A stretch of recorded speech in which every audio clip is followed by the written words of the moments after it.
Hello and welcome back to Secret Rare, a Pokemon podcast. This week, we are joined by Tom Ryan-Smith and Jack Rear. The dear Nathan Ellingsworth is touring about Cyprus, trying to convince people that Pokemon Go is still a relevant app. This week, we've got the world's Comedown. We've got some insight in the next couple of TCG sets. And black and white remakes, black and white re-releases? Probably not, but we'll see.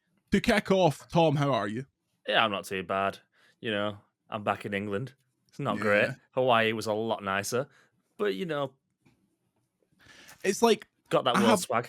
Yeah, I have a lot of love for you, Tom, obviously, but every single one of your Instagram posts was a dagger through my heart. I was like, my partner was like looking at me as I was going through them, and she was like, just stop. Like, just stop looking at it. Like, you're just making yourself so angry. But apart from that, I'm glad that you are well. Jack, how are you? I'm very well, thank you. Thank you for complimenting Tom's Instagram posts because most of them were taken by me. Well, I was very much the cameraman. I was going to say it was some impressive composition. I was happy with that because that's the thing. When you go on these trips with press, a lot of them are absolutely useless at taking photographs. Yeah. Like, I recently went to we did in my real life, we did a trip for Star Wars Outlaws to the Star Wars theme park at Disney, and thankfully we had a Disney person there with us who was taking banging photographs, because every time you let the press do it, it's just horrible angles. You're like, come on, man, what's the point? But you know what surprised me, actually? I had a couple of the influencers take photos of me, and they were really awful. And I was like, oh, really? Do you guys only know your own angles, don't you? You don't actually know how to take a photo. You just know what looks good for you. Name and shame. I mean, all I'm gonna no. Okay, I'm not. Okay, I won't. Okay, I thought you were serious because I definitely would have done that. Maybe it's an act of sabotage. They think you're encroaching on their turf, so they're like, let me just make sure that this is an absolute dud. I would like to think so. I'd like to think that they were a little bit like shook, but they weren't. I mean, they weren't. Influencers look at the press and they're like, "That's a joke." It's honestly they're all lovely as well. They are. It's just I think are.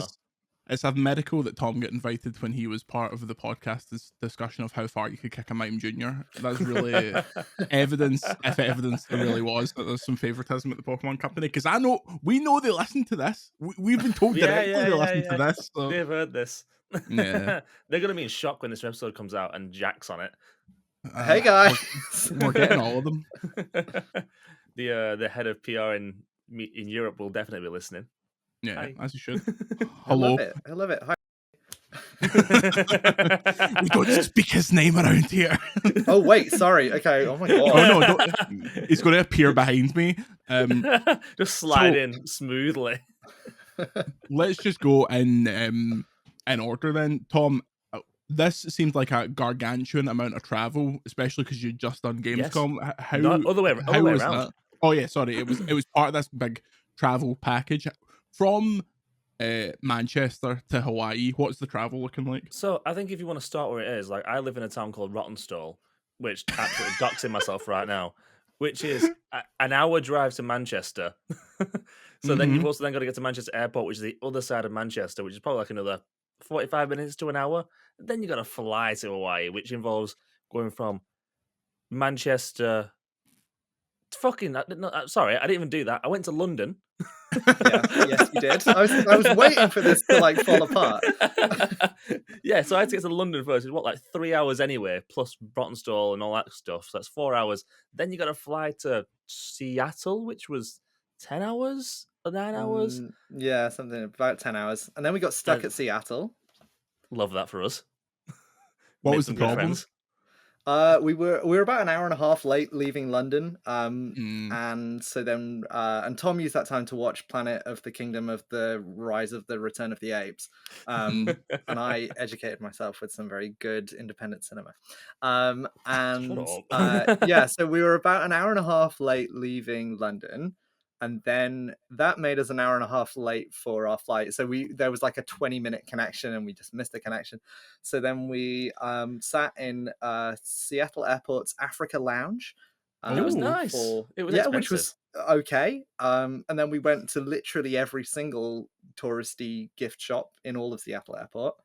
And then we sat there for about 4.5 more hours, and then we got Alaskan Airways to Hawaii. Also, 5-hour flight, no screen. Brutal.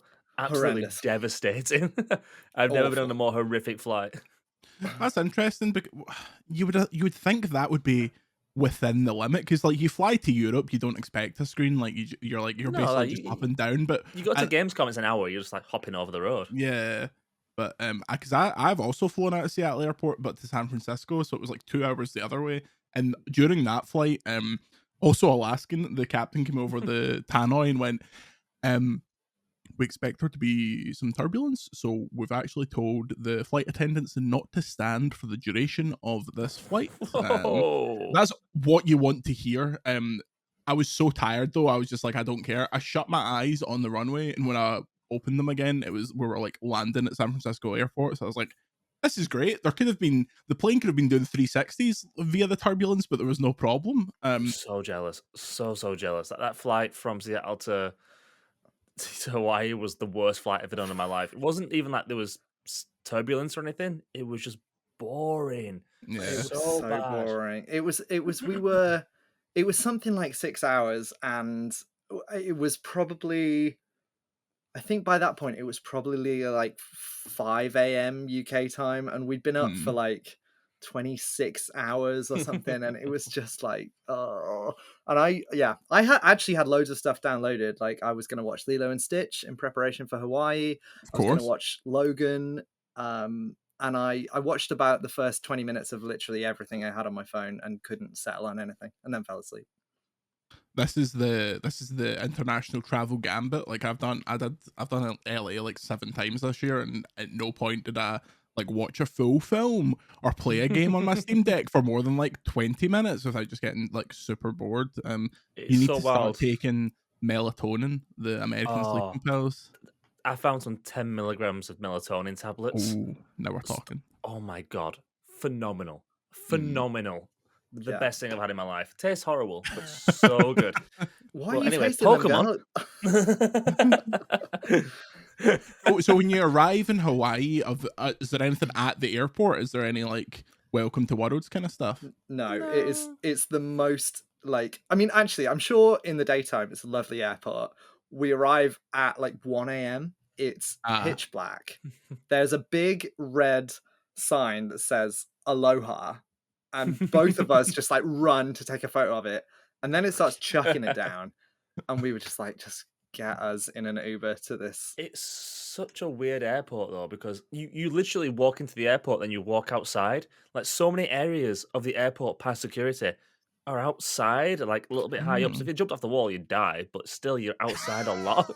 Yeah, there's one of the great things like about the airport is that it has a Hawaiian cultural garden in the center of it, which is such a cool idea, and I feel like I would love to see what like the Heathrow cultural garden would look like. It's just a room. Like, oh mate, I'm pretty sure they announced, or this may have actually happened during the summer, that in Terminal 2 they were going to have like live performances, and all I thought was like, no, mate, if I've just got off a 10-hour flight for the US and someone's playing like Lewis Capaldi covers, I'm going to get arrested, because I'm going to take that guitar off them, like smash it over their head. But that never came to pass. Heathrow now is just most of the security stations being shut, so the people at the security being like, if you leave any stuff in your bag that needs to get pulled, it will be a 45-minute wait, please don't. And then people being like, what do you mean I can't have a 2-liter bottle of Pepsi in my carry-on? Like, travel woes. Yes,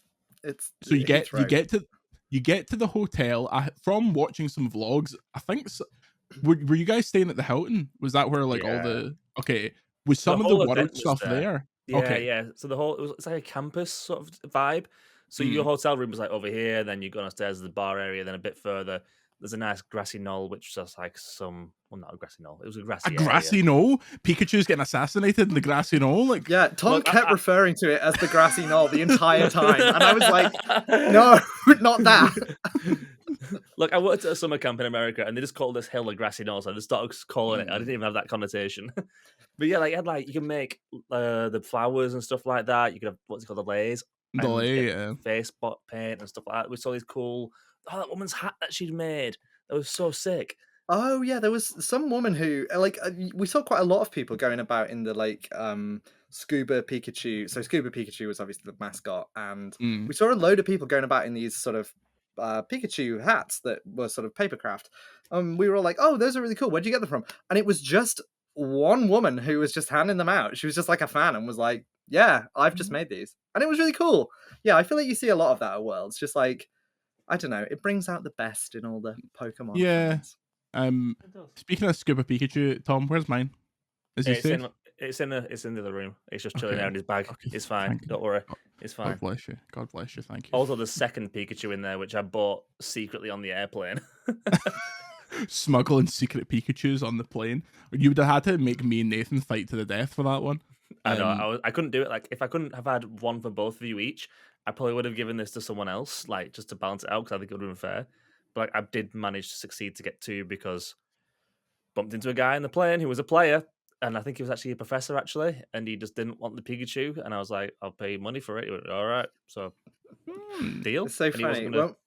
When we got back to Heathrow, Tom was like, "Oh my god, I met this Pokemon guy on the plane, and he just chatted to me for hours."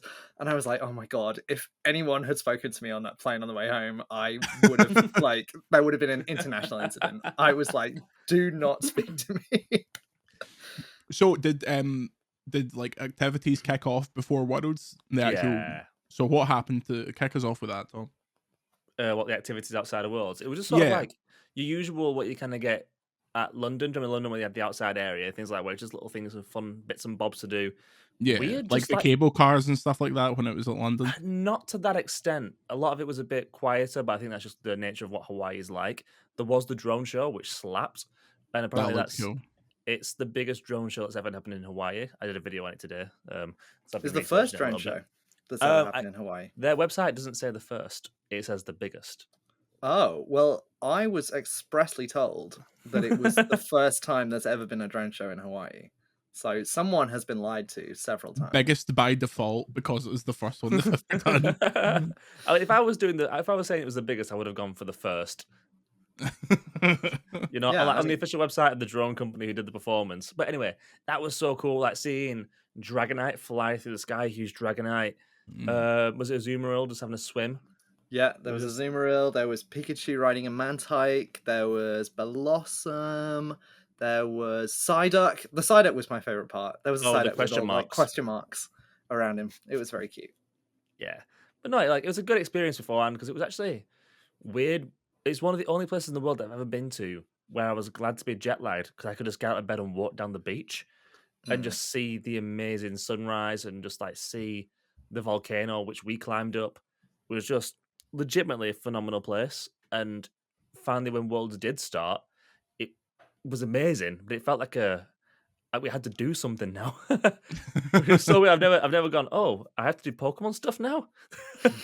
Was it like that? Was it like our pre-holiday in LA before we did the actual SGF stuff? Not to that extent, but went to that luau up that hill and that mountain, which was beautiful with the view over Honolulu, and then the rain started. We got hazy, and that was stunning. And we saw some actual what's the phrase for it called? The hacker. We saw them do. They did a hacker. They did the Alolan Marowak realness. There was fire dancing. It was so freaking cool. We had the Hawaiian food. Well, actually, I had the Hawaiian food. Tom was busy doing a fancy radio interview while the food was being served. But we had some Hawaiian food. I was up a mountain with literally no signal on the phone to Radio 5 doing a 6 a.m. morning show, explaining to them about the World Championships from a 10-minute slot. I was like, this is wild. What's going on? Fighting Joe Merrick for the one internet dongle where he's trying to update I had to take it off Joe. It was chaos. Chaos. He would not have been happy. That is a man who, if there's a breath to be taken, it's like laptop out. Let's update the website. But yeah, we were fine. There's been no fighting between me and Joe. Yeah. Yet. They've got that dog now. You've got no chance. Moch is cute though. Very cute, but based on the Twitter adventures of Mochi, it's It reminds me of having a puppy and how it makes you want to tear my non-remaining hair out. So was there any other highlights from the pre-World stuff, or was it the next big thing kind of when they kicked off? I feel like the next. I mean, obviously they sort of had the opening ceremony, and then obviously it doesn't really get interesting until you sort of get down to the finals. But the opening ceremony itself was so cool. They had all these Hawaiian performers. So there was like an official song that I think is on Spotify. I could be wrong about that. Oh, nice. And they had like someone playing the ukulele, which is actually a Spanish instrument, I think. But anyway, it's ended up in Hawaii. And there were grass skirts and dancers. It was cool. The opening ceremony was probably the best opening ceremony that I've seen of the 3 worlds that I've been to. Wasn't it that the actual performance was something to do with like the lava god or something to do with that? Like there was some fire related thing and they were kind of like fighting away. I can't remember the actual lore, but she kind of explained what it was on stage. But like, there was a whole side of men like dancing angrily, kind of like hacker style, and there was the women kind of like hula away and singing really beautiful with some really beating drums that just fucking go boom, boom, boom, boom, boom, like really, really angry. And it was building and building and building. It was so like in the room was like, oh, this is. And then at the end of it, and this is a great thing for a podcast because you can imagine it. There was like fire coming from the stage, sparks, and it was the energy in the room, flawless. Yeah, excellent. Was it the opening ceremony when Ishihara-san said there'll be news on Sunday about the games? Yes. Yeah. It was also as soon as he said that, I was like, "There's no way it's going to be." There's no way chance. It's going to be Legends. It's just going to be something totally, especially since all that mega stuff got added to Go like a week before Worlds, and everyone was just like, "Well, that's that then." But yeah, I mean, over the whole weekend, I kept saying to people like, "Oh, what do you think it's going to be?" Just because I was like, a little bit interested in what, and literally every single person that I spoke to was like, "Legends news. It's definitely going to." I was like, are you guys like mental?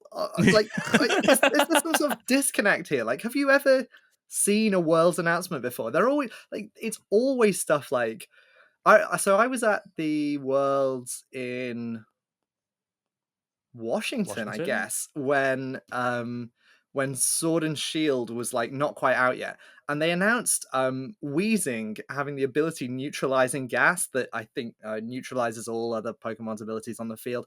The crowd, oh my god, I've never seen people that excited about anything. They were like losing their minds. And as someone who sort of likes Pokemon but doesn't really get involved in the like hardcore battling side of it, I was like, it's just a guy who can do a thing. Like, what's the big deal? But people were crazy for it. So I feel like that really set my bar of like, oh, okay, what is actually interesting in terms of, and I feel like the people in Worlds really they're really like, oh my god, give us N Zoroark, give us TGC Pocket. But yeah, like we were never gonna get ZA, and I'm like stunned how many people thought we were, frankly. I kind of assume that the next time I think we'll get a deep dive on it for Pokemon Day in February for 2025, and then that's when we'll get like the release date, because by that time they'll have probably spoken about the Switch 2, and I'm convinced that those dates are interlinked. Even though obviously ZA will be primarily a Switch game, they'll obviously put it out on Switch 2. The people that were like, it's going to be ZA time, or as always, they're going to put the old games on. Switch. Thing is, it's about that time though. When you think about it, the only time they ever seem to port Pokemon to a newer generation is the end of the life cycle. Yeah. So like we are now due it. Maybe. Here's the thing though, if the Switch carries, if the Switch what it kind of has to do and carries everything forward, there is no end of the life cycle now. So I can't believe that they've not just. And I've said this before, they are the only Nintendo brand, maybe barring Mario, that could get away with selling like a 50 quid thing that was like, here's red, blue, and yellow, and then do another one that's like, here's gold, silver, and crystal. Like, and people would complain, but people would buy it in droves. I think the only thing that's stopping them is maybe bank compatibility or whatever or home compatibility rather, and whatever the reason. It's just, I don't know. Bizarre. I feel like they like. I agree. I think they could do that, and they could quite easily be like, oh, pay 50 quid to get gold and silver, pay 50 quid to get emerald and whatever. I feel like even as much as people love Pokemon, I still think there would possibly be a limit where people would go like, no, and then they would go, no, actually, this just looks like money grubbing. This is like the whole. Mm. I'm just swearing off the whole franchise, and I think they're quite canny about not doing those things. I mean, I know that Masters exists, but I think Pokemon is quite careful not to look like a really Just wait for mercenary. Pocket. Pocket's going to be the absolute straw that breaks the camel's back with that stuff. That's the other thing. Like, they could release Red, Blue, and Yellow as a way to get. I mean, those Pokemon have basically appeared in everything. But if my theory is correct, and we're almost certainly going to get a Kanto game in 2026 for the 30th anniversary, what's the point? Because you can we'll just have those. And the 30th anniversary for that. I mean, it's technically this year's the 25th anniversary of Gold and Silver in Japan, but it's next year for outside of Japan. So yeah, I don't know. don't think we're getting Neo. Oh no, the Neo dream is over. Sadly, As soon as the word rocket appeared on that screen at the World Championships, we all knew it was coming anyway. That was the end of the Neo dream. Like if Rocket's going to be the next big set for like the Fancy Pants set, Neo's not happening unless they kind of combine that, because it was similar era. The Rocket and Neo's kind of close to each other. I mean, they could maybe get away with Neo. But here's the thing: this year we've had like the absolute deluge of sets where just because there's a Rocket doesn't mean that Neo isn't like the 151 of 2025. Like, I think that's what Rocket's going to be. I think Rocket's too important. Yeah. Have they ever done a set? Excuse my ignorance. I just sort of I'm more of a casual than you guys. It's sitting here wearing my Pokemon jumper. Have they ever done a set that's like all just full art cards? Because I feel like surely, like I would pay money for that. And as I say, this needs to be stressed, a casual. But I would pay so much money for a set that was just full arts. Like, I don't even need a tax on them. Actually, like let's just dispense with the whole game and just give me like actually postcards. Can I have some postcards, please? Yeah. So they've never done that. The closest you would get was in something like Generations or whatever set had the Radiant collection with it. There've been entire subsets that are all just full arts, but no, they've never done one. I remember when 151 was first announced, a lot of the speculation was like, is this going to be an entire set of full arts of the first 151? And they could absolutely get away with that because it's like it's the most iconic like group of Pokemon, obviously. But no, the full art, the kind of art rare and the full art situation is kind of interesting because when we get to whatever Generation 10 is called and they reset on the TCG, Tom, do you think we ever go back to a situation where sets don't have at least 10 to 15 art rares? Like, because that would be devastating to me. The thing is, they'd have to get rid of the whole one holo per pack. They'd have to get rid of it. Like, they'd have to make it so much more important. But it's like, you look back at those old cards from when we were younger, they don't feel any less special as a holo as when you hold a full art or an illustration rare. Yeah. It's just because we've gradually got so far that we need to improve.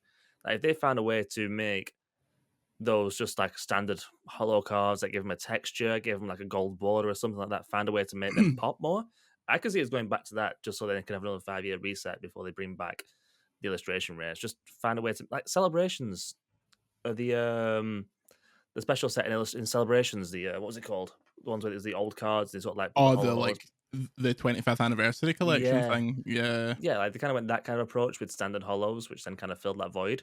I can see it working. Then gradually start breaking those borders like they did with like EX and GX and things like that, and until you full on break the barrier. Like, I don't know, the whole barrier breaking cards in EX just doesn't do it for me anymore. They need to go back to just like beautiful in a box.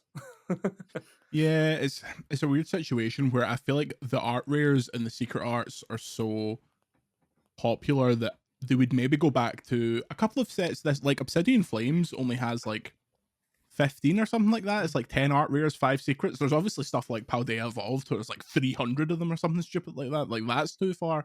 But I don't think they'll stop until every Pokemon has one, for one, because I think it would just be a revolt. And we're getting to the point where I think we're like,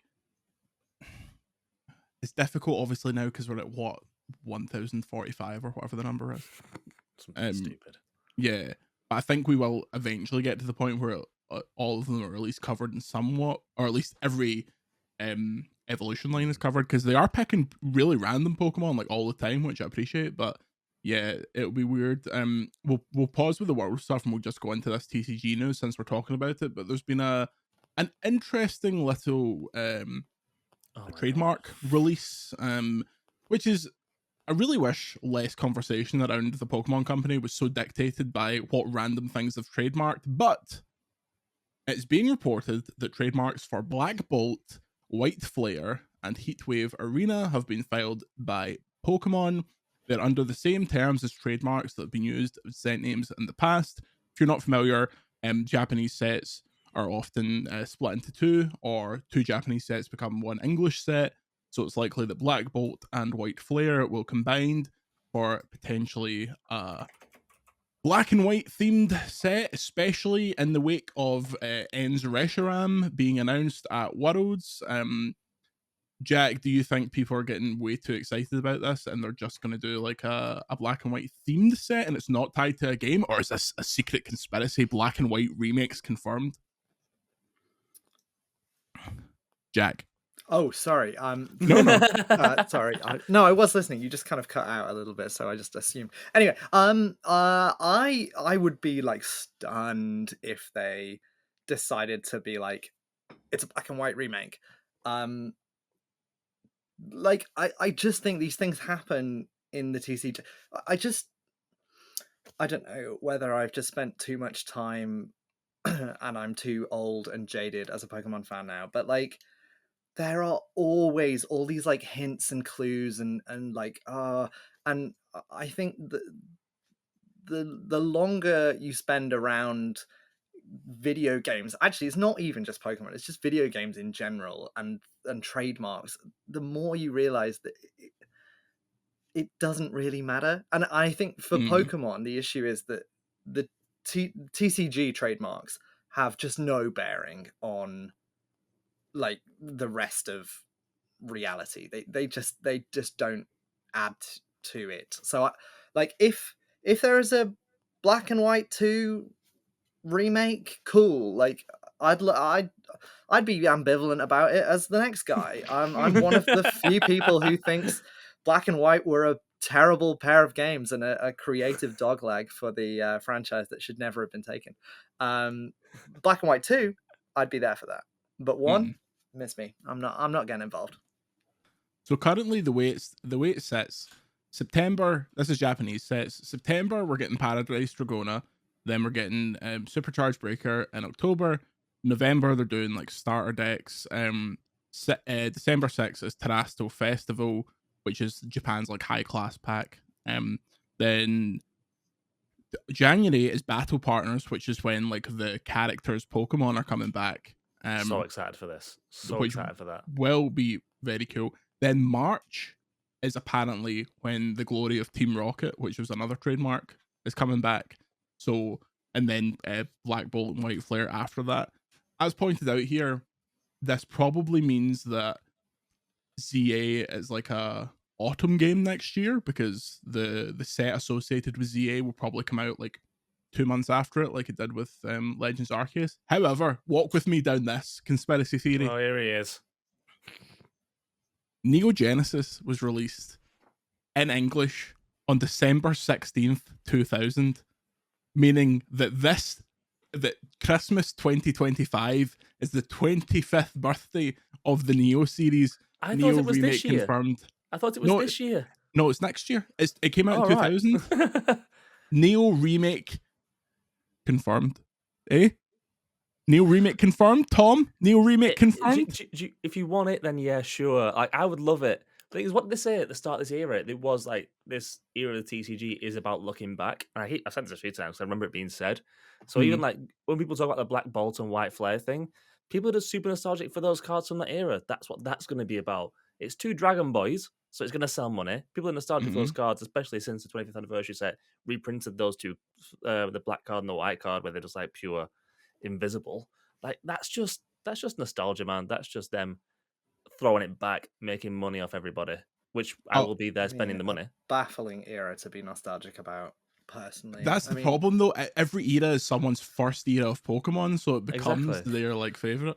I just feel bad for those kids in like 2010. Sorry, guys. I don't feel as bad for them as I do for people whose first generation was Gen 4, but we'll get into that later. I think that the Unova remakes meme went around for so long that when ZA became a Kalos game, that people were like, so we're just going to ignore Unova now. I think this will just be like maybe a test the waters set to be like, is there actually interest in Unova? But the problem is 2025, you imagine everything's locked in now. 2026 is the anniversary year, so that's going to be full Gen 1 nostalgia. It's going to be Gen 10 and Gen 1 nostalgia. What if Generation 10 is set in Kanto? What if Generation 10 is set in Kanto? I think that would be really cool. Do you remember when Let's Go Pikachu and Eevee were kind of first being rumored? Yeah. And everyone was saying they're going to be set in Kanto, but it's like Kanto 20 years later. Yeah. I think there is, because I can see that those, and like, you know, having spoken to people at Pokemon, I know how far in advance they come up with plans. I'm not saying those games were in development back in, you know, whenever that was, 2000 and, what was it, 17, 18? But maybe those plans were sort of starting to circulate around. And I think that's so cool. I mean, I think the Johto games get a lot of their power from the fact that they're set a few years later. Black and White 2, again, it's like the continuation of the story. I think putting us back in Kanto, but 30 years later, is such a cool idea. You know, I want to see everyone's got old, you know, Red's got a kid with Blue. They're raising family together. Agatha's dead. Well Oak's dead. See you in Lavender Town, guys. Yeah, I just think that is so cool. And like, I don't know, is the bullet train to Johto still running? Great, cool. Let's get over there. You know, imagine that as a post-game reveal. They don't say anything about it, and then like when the game actually comes out, it turns out the Johto's in it as well. That would be such a good twist. That would be such a good reveal.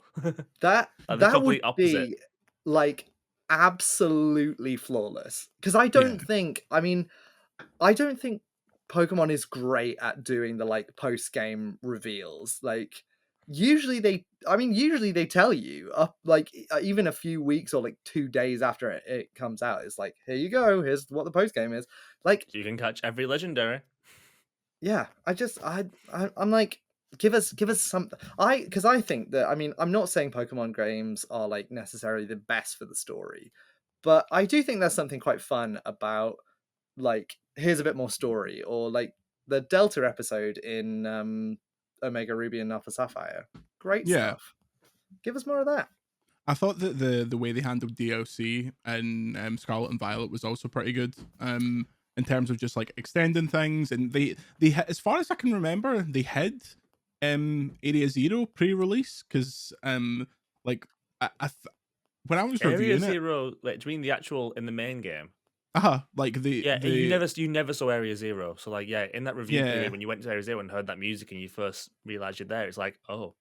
Especially because before you unlock it, even if you glitch over the top, like it doesn't let you see anything. That was really good. But yeah, I think if they were to do another Kanto game, like it could be interesting to play with expectations in terms of they've now established that main series games don't have to be 8 gyms in a league. It can be totally different things. Like to do that in the Kanto environment would be cool. Still have all the gyms, have them have new leaders, related leaders, but have all this other stuff to do. And also, it's been 30 years. You can write some reason why certain Pokemon have migrated to the area. Some have went away. explain how like certain Pokemon from that era now have evolutions, all that kind of stuff. I love the idea, like maybe it was just summer that year in Kanto that we played the game. All the Fearos have flown south for the winter. I will say the one good thing that Gen 5 introduced, aside from the Sandile line, obviously, was seasons. I feel like seasons were such a fun thing. And how cool would it be to see Kanto like in the winter, the power plant's going like crazy, heating old Doddery Oak in his home. Like, let's see it. And give more of a reason for it. Like, I know there is some canon reasons, and they kind of backfilled a lot of this information.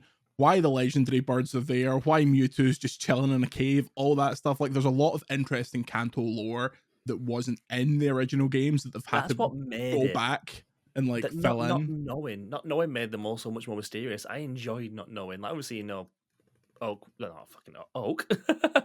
It was made in the lab.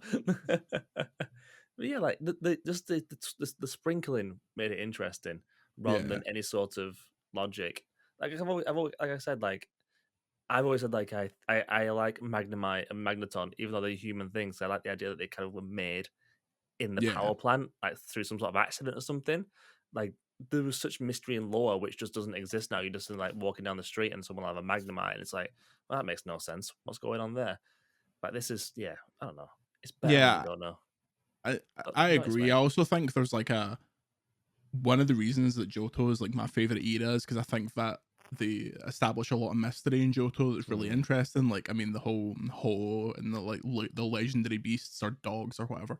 That whole thing is great. There's a lot of inferred storytelling that you can either argue was never there, or like they go back to it and they're like, oh yeah, it was obviously meant to be assumed that it was Flareon, Vaporeon, and Jolteon that were transformed.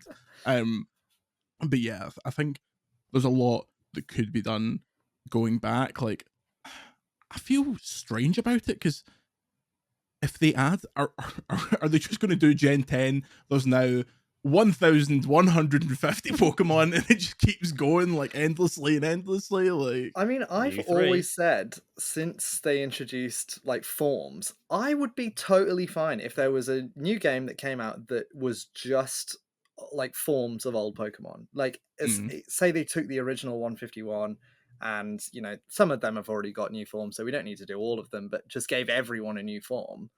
I think that would be fine. Because I think there's something still just as like, oh, what's that? Like, oh, I haven't seen that before about a new form as there is a new That's Pokemon. why I was super excited by the end of Scarlet and Violet until I realized how few Pokemon actually got like different forms. I was like, oh, is this going to be like a much bigger part of the game? But I'd imagine a fully like prehistoric Pokedex, or not a few. I thought the futuristic ones were, they kind of dropped the ball on them, but the prehistoric ones, like, that would have been amazing. Like the first time you see a Roaring Moon, you're like, Jesus Christ, this is like an incredible looking Pokemon. But yeah, I don't need Iron X and Iron X and Iron X forever.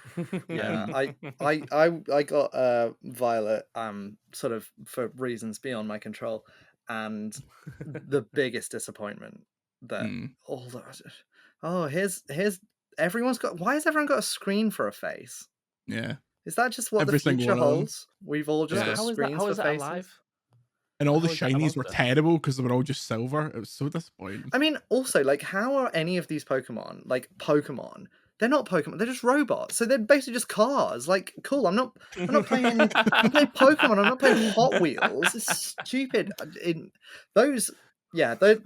Violet. They did the Violet players so dirty, and I just think someone needs to say it, and I'll say. I think a lot of Violet players defended it vigorously. Like, they will still say that Miraidon is better than I actually prefer Miraidon, but just Miraidon. I think he's interesting. I think the rest of them are crap, but I think Miraidon is the best. Miraidon is great. Miraidon's stupid. Why does Miraidon have wheels? Why does Miraidon have wheels? Why do any of them have wheels? They're supposed to be Pokemon. but Miraidon's machine. Why is there a Pokemon that's a set of keys? I mean, I'm fine with. Don't bring Klefki into this. He's not a set of keys. He's pretending to be a set of keys. Why is there a Pokemon that's just a seal with a horn? It's just a seal. That's a lie. That's a lie. It's not two swords going like this with Yeah, actually, I agree on that. Swords, dumb, stupid. And actually, I'm even fine with Trubbish. Hi, Nathan. Trubbish is fine for me because he's like a little guy who is a guy. But I'm like, fine with rubbish. I hate the ones that are just like, here is an like Vanillite. There is my scorn for actually Vanillite himself is fine. It's the Vanillux and Vanil whatever. Vanillish. I'm so sorry. You guys have invited me on this podcast and I'm just ranting and raving and This is very much what this podcast about is, very basic things though. That's the issue. Until we are back with Nathan when he's off his Cypriot adventure, we'll maybe be back with another one. Me and Tom will drag someone else in here, one of the Pokemaniacs that we call friends. I'm until not then, being Jack. invited back. Oh, Jack, you're No. definitely being invited back. I love the strength of your opinions. You're not scared like Tom to say how he thinks. I'm ready for a Hey. fight anytime. Jack, where can we find you on social media? I am Jack Says Purple on basically everything. Excellent. Tom, where can we find you on social media? I'm either at Monkeynuke or on Instagram I'm at NukeTCG if you want to follow my Pokemon account. There it is. I'm at Jordan Midler and anything. Don't follow me on Instagram. I won't allow you. Until next time, subscribe to Secret Rare, rate us on Spotify. Tom's going to drop something. Thank you for watching. Say goodbye, Jack. Bye. Thanks for having me. Say goodbye, Tom. See ya. And we'll see you later.